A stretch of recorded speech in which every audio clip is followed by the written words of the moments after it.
این نورسان اعضایان فعال کتابخانه دهه توگرک دهات توگرک ناحیه واسه میباشند. طور خودی آنها بیان داشتند قریب که همه روزه بعد مشغولیت‌های درسی به اینجا آمده از مطالعه کتاب و روزنامه‌های دوری غذای معنوی میبردارند. این نوبت حالت کتاب‌ها را از نظر گذرانیده ورقه‌های کنده شده چندی از کتاب‌های نادر را به حالت پیشتر جابجا گذاشته پیوست نمودند.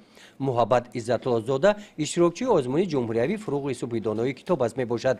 بعد اشتراک در آزمون نگاهی او به کتاب تغییر یافته است. اکنون او و این همسالانش هستی خود را به کتاب تصور کرده نمیتوانند.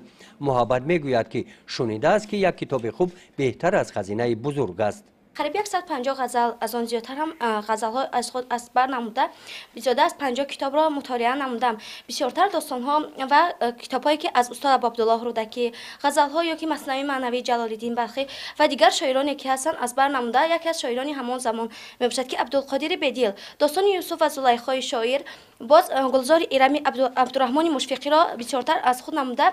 در پیروی آنها همچون داستان همچون غزل و هم نظم و نثر را از بر نموده و من در این کتابخانه با آن شرط آمدم که کتاب‌های نو را گرفته بسیارتر باز مطالعه کرده سویه دانش خود را بلند برداشته در آزمون فروغ یوسفی دانایی دوباره اشتراک نمایم.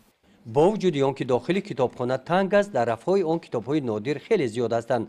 بنفشه بوریخانزاده کتابدار کتابخانه آرزو دارد که ساکنان دهه توگرک مرکز مأموری و یک از دهه‌های کلانترین دهات توگرک رو به کتابخانه کتاب کلید علم و دانش بیارند.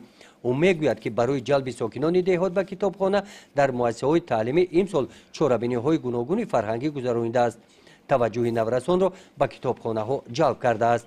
با وجود کارهای انجام داده شده کتابخانه به کتاب‌های بچگانه نیاز دارد.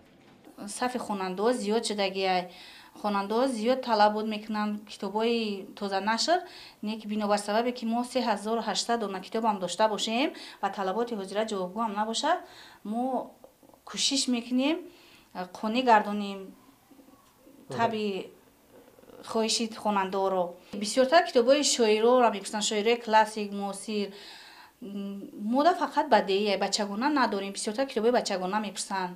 بسیارتر کتابای بچگانه میپرسن نه که ما هم کتابا را نداریم، دسترس کردن نتوانستیم. محبت و همسالانش در این روز با یک چند عدد کتاب عمر دوباره بخشیده آنها را از نو به رفاه کتابخانه گذاشتند.